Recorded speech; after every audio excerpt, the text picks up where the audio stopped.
नमस्कार। फिर से स्वागत है आपका हमारे YouTube चैनल चामुंडा ज्योतिष सेवा में। इससे पहले आपको हम कई प्रकार के समस्याओं को दूर करने वाले टोटके के बारे में जानकारियाँ दी और इन जानकारियों का अनुभव आप मुझे अवश्य शेयर करें, कमेंट में ज़रूर लिखें।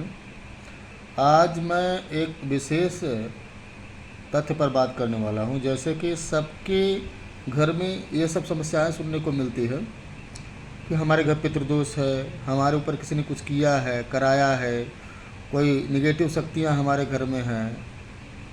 तो इससे होता क्या है कि प्रायः लोग कई प्रकार के ओझाओं के पास जाते हैं और ओझा वगैरह जो जानकार होते हैं वो तो ठीक है, लेकिन जो नहीं जानकार होते हैं, जिनका सिर्फ व्यवसाय होता है, वो कई प्रकार की यातनाएं देकर जनता को भयभीत कर देते हैं और जनता भयभीत होकर उनके बताए हुए नियमों पर चलते चलते कुछ ऐसा कर लेता है जिससे उसकी हानि अधिक हो जाती है। सबसे पहले तो हम आपको ये बताएं कि इन सब चीज़ों में जो आप सुनते हैं, इसमें जो है सच्चाई कम, अंधविश्वास ज़्यादा होता है।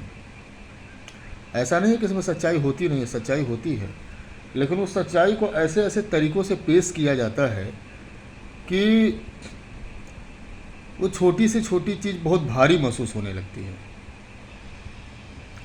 मैं आपको बताता हूँ, अगर आपको ऐसा शक होता है कि हमारे घर पे किसी निगेटिव एनर्जी का वास है या फिर किसी ने कुछ कर दिया है, किसी ने कुछ गाड़ दिया है, डाल दिया है, जो भी है, उसका जांच अगर आप स्वयं करना चाहते हैं तो उसके कुछ तरीके मैं आपको बताऊंगा। उस तरीकों के ऊपर आप ध्यान दीजिएगा। जैसे कि अगर आपके घर में बार बार भोजन में, खाने में बाल मिलता हो, टूटा हुआ बाल, औरत का हो, पुरुष का हो, तो यह संकेत करता है कि आपके घर में पितृदोष है। आपके कुलदेवी देवता आपसे नाराज हैं, जिसकी वजह से आपके घर में अनावश्यक परेशानियां, अचानक दिक्कतें आना, अचानक बीमार हो जाना, अचानक चोट चपेट लगने की संभावना, धन की हानि हो जाना, ये लगा रहता है। उसके साथ साथ अगर आप फिर भी आजमाना चाहते हैं तो आपके घर में, अगर आप गांव में रहने वाले हैं तो आपके घर में अगर मिट्टी का कोई स्थान है तो उसमें एक हाथ गड्ढा लंबा, एक हाथ चौड़ा ऐसे गड्ढा कर दें, गड्ढे में पानी भर दें। पानी भरने के बाद उस पानी को सूखने का इंतज़ार करें। सूखने के बाद अगर उस मिट्टी का कलर पीले में होता है, पीले आकार का होता है, तो आपके घर में किसी प्रकार का दोष नहीं है। काले आकार में होता है तो ऊपरी बाधाएं, पितृदोष होने की संभावनाएं होती हैं। उसके बाद अगर फिर भी आप जांच करना चाहते हैं उसके बाद भी कि हमारे घर पे कोई समस्या है या नहीं है, तो उसका एक और तरीका हम आपको बताएंगे। उसका तरीका यह है, आप जौ ले लें। जौ लेने के बाद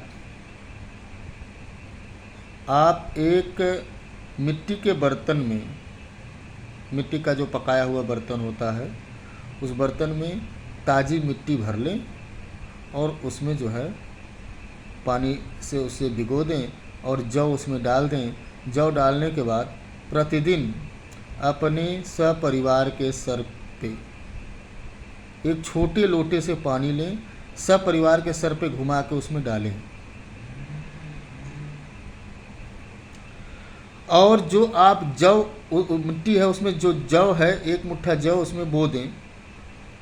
जौ पे एक मुट्ठा बोने के बाद प्रतिदिन अपने सपरिवार के सर पे एक लोटा पानी लें, सपरिवार के सर पे घुमा घुमा के डालें और जो जौ बोए रहे हैं उसको गिन के बोएं, उसमें गिन के डालें।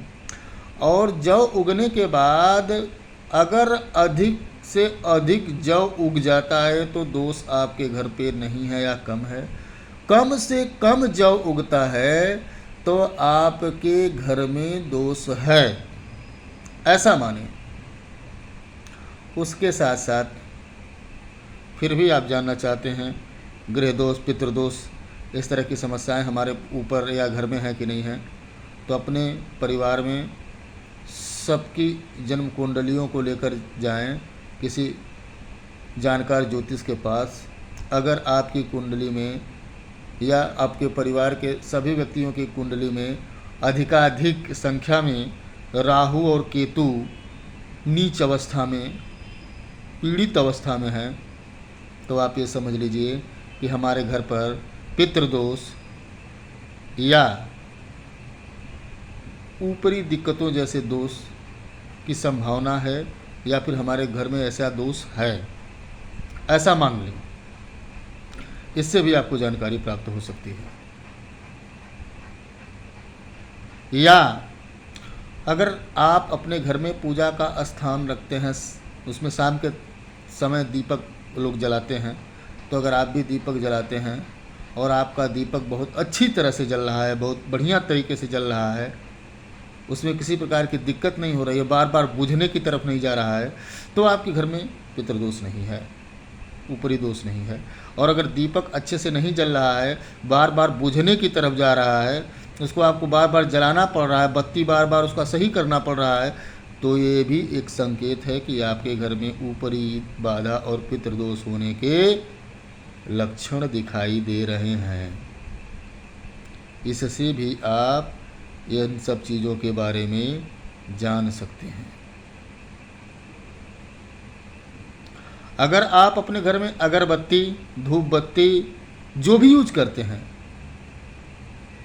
भगवान की पूजा के समय, अगर उस अगरबत्ती का सुगंध बहुत अच्छा नहीं आता है, अर्थात बहुत बार ऐसा होता है कि हम अच्छी से अच्छी अगरबत्ती खरीद के लाते हैं, भगवान के स्थान पर जलाते हैं, पर उसका सुगंध अच्छा नहीं होता है, तो भी ये पितृदोष होने का या ऊपरी दिक्कत परेशानी होने का संकेत देता है।